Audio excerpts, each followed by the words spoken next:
face of mist rising off the white shore of a beach made purely of tiny shells.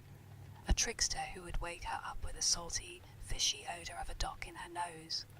It's a smell she had never experienced, but nevertheless recognises. Lately, Madison can almost see her when she closes her eyes, when she's sleeping in her bed, curled on her side. She can smell her sister's hair from wherever she, too, is lying in her home somewhere far away. It's a rotted, algae smell, but it's as comforting to her as warm milk with nutmeg. Today, for the first time, she heard her sister's actual voice. Her words tumble down, one by one, through her brain like this. Your mom is not our mom, real mommy. Her voice can be hard to understand. Madison must concentrate on it very hard all the way to kindergarten. She can't stop thinking about these words until now. She's thought of her mummy as mommy and her daddy as daddy. She realizes, though, that her sister is right.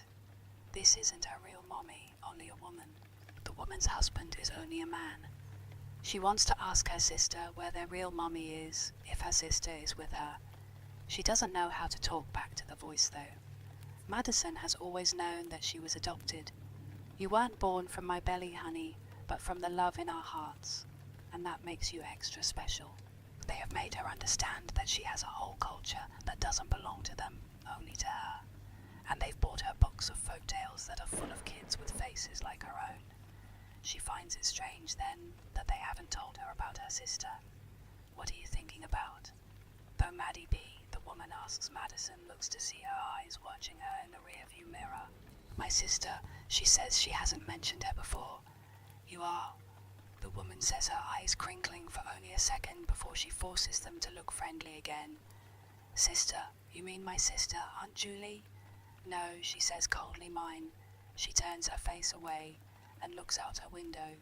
She isn't going to talk anymore if the woman is going to be a liar. At dinner, the man asks, why the long face, hon? He shares a glance with the woman, and Madison knows they've been talking. Her sister's voice says, don't answer them, and so she doesn't. The man and woman both agree. Look at her, concerned. Is it because of that documentary we watched? The woman asks, her voice full of sugar. That show on PBS about the sisters who were adopted by two different families across the whole world from each other. Do you understand that just because that terrible thing happened to them doesn't mean it happened to you? Did that show make you sad, B? Says the man. Do you want to talk about it? I want to go to the ocean, Madison says, and throws down her fork. No matter what they try to say to her for the rest of dinner, this is her only answer. At bedtime, the woman is late coming to tuck her in. Madison lays in her bed, curiously listening to her thump around the attic. When the woman finally comes into her room, her hair is messy and has a long, dusty cobweb clinging to it. Madison doesn't point this out. The woman has something in her hand. I didn't mean to take so long, the woman says. But look what I found. She presents Madison with the object in her hand. It's a ceramic dolphin. The dolphin is leaping as if out of the water. The ceramic water is sparkly and blue and allows the dolphin to swim. This was mine when I was a little girl. I remembered how much I used to love it tonight when you talked about going to the ocean. She sits down on the bed. It's winter, you know. It's too cold to go to the ocean now. We can talk about going in the summer though, when it's warm and sunny and Daddy has some time off work. Would Madison talks to the dolphin rather than to the woman. I want to go to the ocean to see my sister. The woman stays in her room for a long time, talking about feelings and responsibilities and imagination, and how we sometimes can't have all the things we want. Madison pretends to fall asleep after the woman turns off the light and leaves her room. Her sister's voice says, there he is. Madison reaches in the dark and pushes the dolphin onto the floor. In the morning, she gets out of bed and hides the pieces in the pocket of her coat, which is hanging on a plastic hook on her door.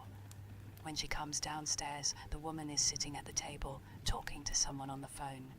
She doesn't realize that Madison is behind her, but you're sure there were no other survivors, the woman is saying.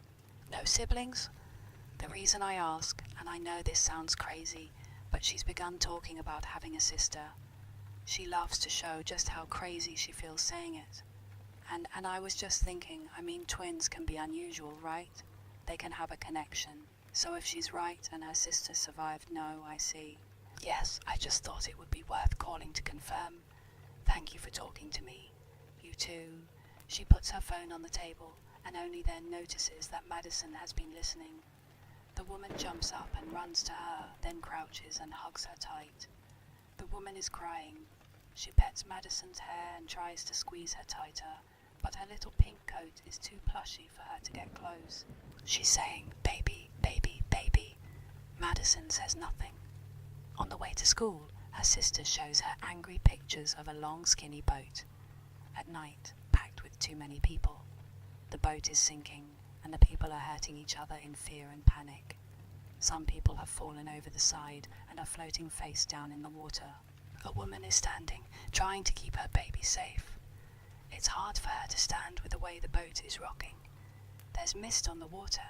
It smells like salt and fish. There's a heaviness in Madison's chest as she watches it. She is happy when they get to school, and the pictures stop. The woman feels bad about earlier with the phone. Madison knows this because when the man brings her home from school, he tells her not to go upstairs yet. "Let's go to the dining room, champ, and talk to your mum for a minute." The man is all smiles, and so is the woman when they walk in together to see her. "How was school, baby?" she asks. Her sister's voice says something rude, and Madison smiles. "Well," the man says, "must have been a good day to get a grin like that."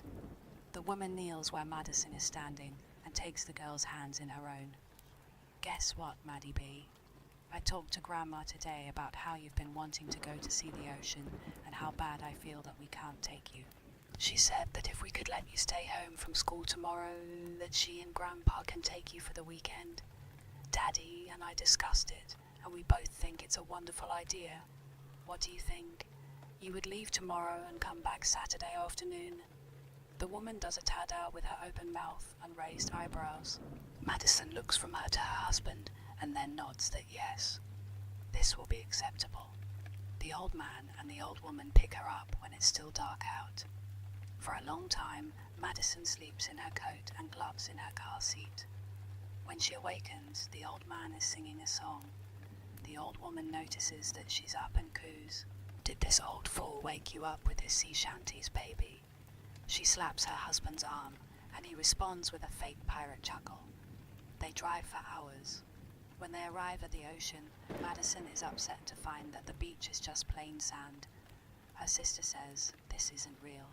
Right. Still, despite their failure, when the old people unbuckle her, they look like they believe themselves to be the two most heroic people who have ever given a little girl anything. The beach is freezing and empty. Madison is miserable walking along the shoreline between